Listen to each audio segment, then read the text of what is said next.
Действие фильма начинается на Кеплер-8, объекте, управляемом компанией Tian Industries для исследования дна океана. Инженер-механик Нара Прайс выполняет свои утренние дела, когда начинает мерцать свет и на потолке появляется протечка. Она выходит из ванной, чтобы заняться расследованием, и на нее обрушивается внезапный поток воды из-за стены, что указывает на нарушение давления.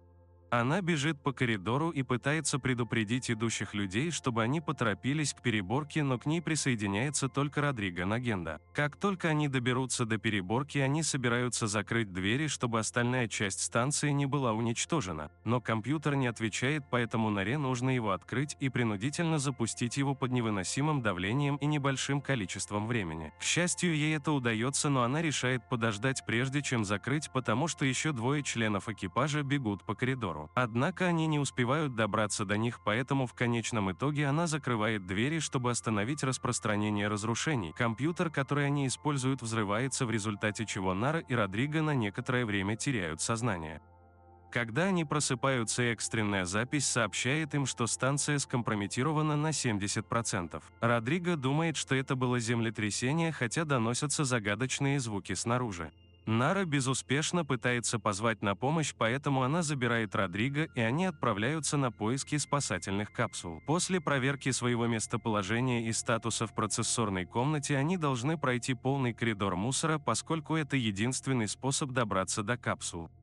Пробираясь по завалам как можно осторожнее, они слышат голос, просящий о помощи, и находят Пала Абеля под кучей камней.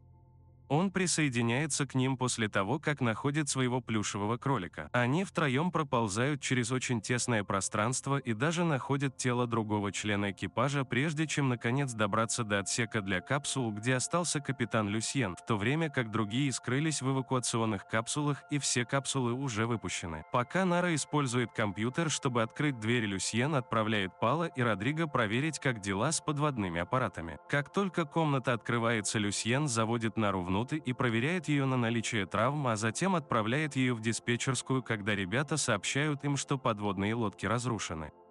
В диспетчерской Нара находит биолога Эмили Хавершем и инженера Лиама Смита, которые в отношениях. Когда к ним присоединяются еще трое мужчин, Эмили предупреждает их, что накопленной энергии на станции некуда идти и в любую минуту может произойти авария. Поскольку у них нет возможности связаться с поверхностью, Люсьен предлагает им перебраться в другое место, а именно на объект Рабак-6. Но им нужно носить герметичные скафандры и пройти пешком 2 мили, не зная, что их может ждать снаружи, но экипажу это не нравится. Лиам проигрывает запись последней передачи с буровой площадки, на которой слышно, как на мужчин напало что-то, что Нара слышала раньше. Температура снаружи также подскочила на 10 градусов, что не имеет смысла. Видя, что у них нет другого выбора, они соглашаются пойти в Рабак. Экипаж приступает к переодеванию. Эмили нервничает, потому что она никогда раньше не ныряла, и никто никогда не выходил наружу дольше нескольких минут, чтобы починить трубу. Пол обязательно берет с собой своего плюшевого кролика, а Родриго проверяет 2 последних шлема, прежде чем передать один Наре. Из-за звуков, которые он услышал на записи, Лиам решает перед уходом взять пистолет, и Пал также это делает. Когда все одеты, они входят в лифт, и Лиам предупреждает их, что снаружи люк разорван в клочья, поэтому всем следует держаться крепче, потому что давление сильно ударит по ним. На шлеме Родриго начинают появляться трещины, и Нара замечает это и пытается сказать Лиаму, не открывает дверь, но уже слишком поздно, и шлем Родриго взрывается, убивая его. Однако времени горевать нет, им пора идти, поэтому они прыгают в грузовой лифт.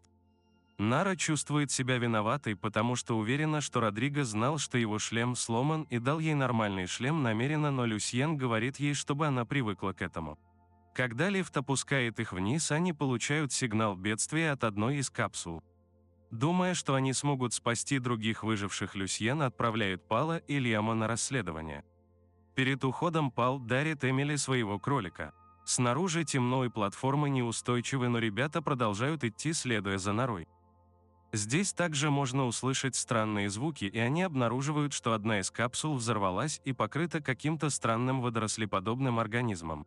Они также находят тело, и поскольку спасать некого, Люсьен приказывает им идти назад, но Пал не слушает. Его отвлекает странная разжиженная фигура на задней части тела, которая внезапно начинает двигаться и нападает на него. Лиам стреляет в существо, и несколько мгновений спустя они заносят его внутрь. Эмили осматривает его, замечая когти и рот, которым он питался телом, но она не может найти глаз. Она объясняет возможность открытия нового вида, когда лифт внезапно перестает двигаться.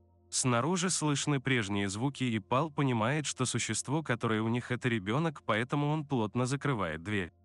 Наре удается отключить лифт, но они по какой-то причине все еще не движутся. Внезапно в окне появляется взрослое существо. Лифт начинает бесконтрольно падать, и экипаж спешит надеть каски обратно, прежде чем они упадут на морское дно, и они едва успевают это сделать.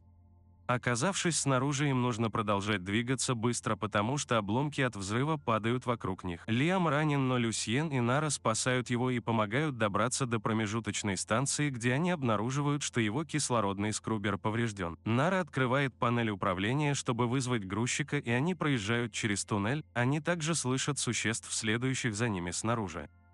К сожалению, они вынуждены остановить грузовик на полпути, потому что туннель затоплен, поэтому они продолжают идти пешком, но через мгновение обнаруживают, что им путь преграждает еще больше обломков. Поскольку она самая маленькая, Нара добровольно ныряет в воду, чтобы найти новый выход, и под обломками есть проход, пусть и тесный, но все равно достаточно большой для всех них.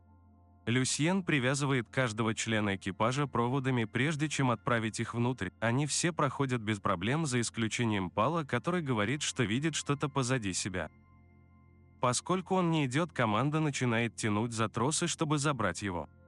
Его удается вытащить, но как только он снимает шлем, его начинают тянуть с другой стороны. Пал дает им своего кролика, прежде чем снова надеть шлем, и команда пробует удержать его, но уже поздно, и какая-то тварь вырывает его прямо из костюма и убивает его. Команда убегает до того, как существо доберется и до них, и до комнаты связи, где Люсьен безуспешно пытается попросить о помощи.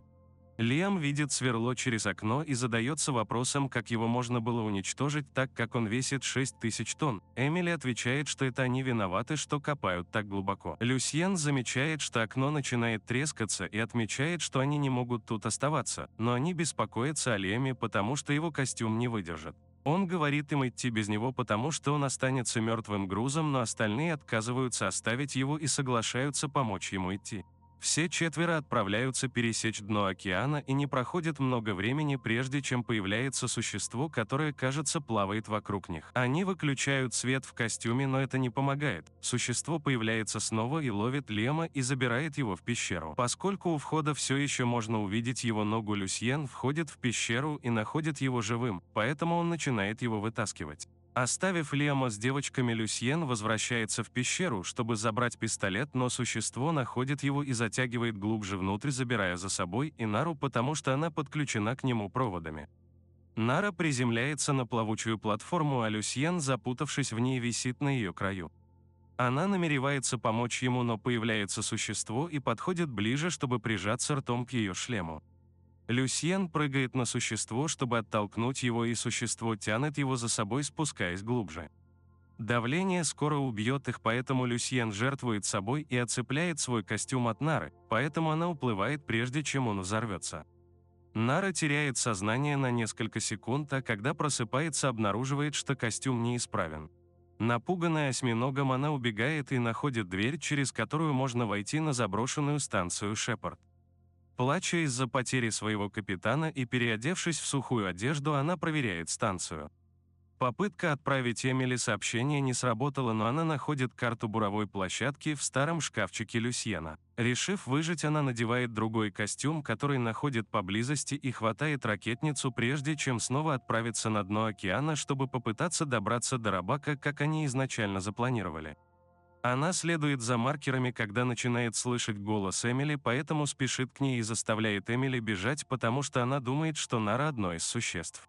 Нара прыгает на нее и успокаивает, говоря, как она гордится тем, что она выжила и сохранила жизнь своему парню.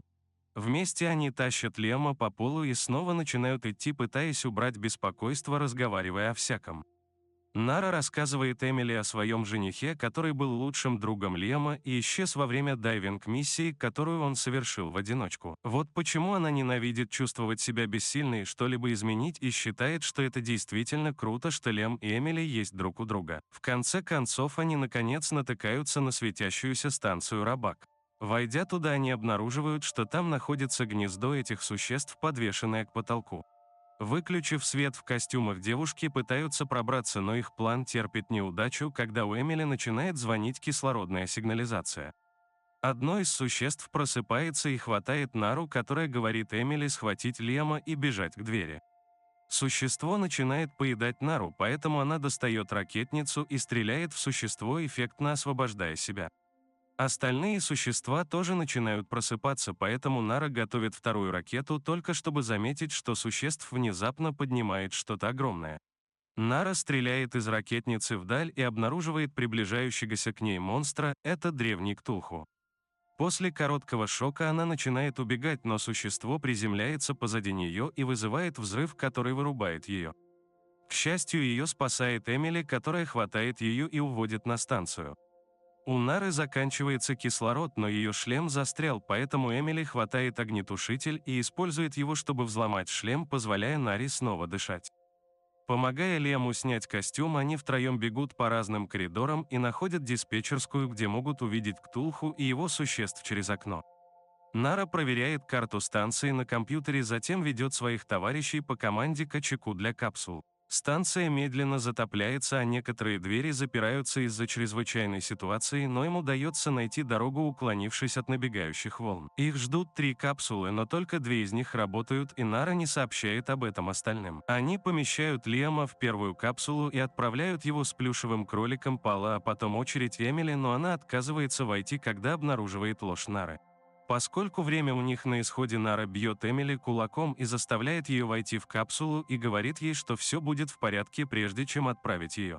Нара смирилась со своей судьбой, но начинает беспокоиться, когда понимает, что существа гонятся за капсулами. Не желая чувствовать себя бессильной в последние минуты жизни, она придумывает план.